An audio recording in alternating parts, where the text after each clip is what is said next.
So here is how we're going to do a chain.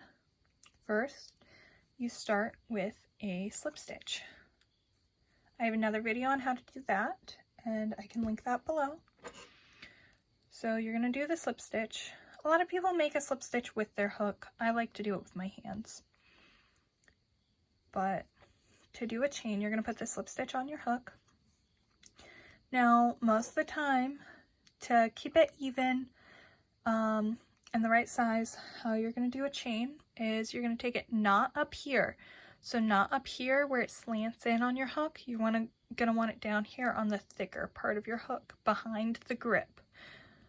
So you're going to have it on the thicker part of your hook, before the grip though.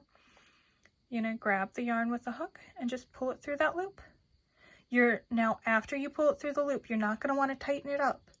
You want to leave it to the tightness that it is when you start. So we just make that slip stitch again. Put it on the hook.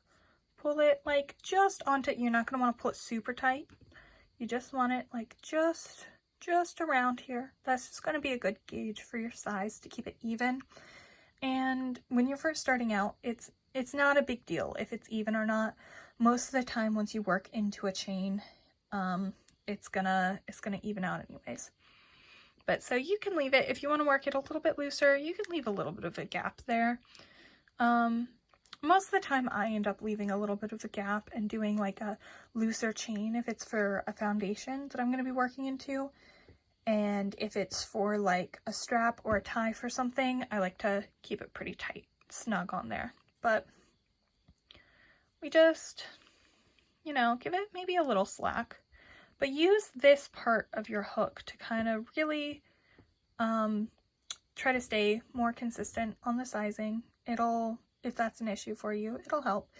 But again, when you're first starting out, it's not a big deal if it's even or not. So you grab it, you hook it, you pull it through. Then you grab it and hook the yarn, you pull it through your hook.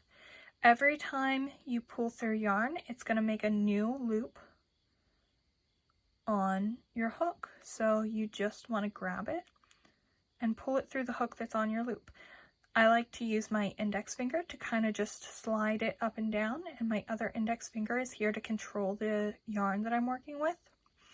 So you just hook, pull it through, and then you make however many chains you need for your pattern. If you have trouble counting your chains, you're going to want to look. See, each little V here is a stitch. So that's 1, 2, 3, 4, 5. Okay, another way, if that's a struggle for you, is if you turn it around to the back side, you can see these little humps on the back. These back loops is what that's called. You can count those. So 1, 2, 3, 4, 5. Whichever way is easiest for you to tell the difference. And that is how you make a chain.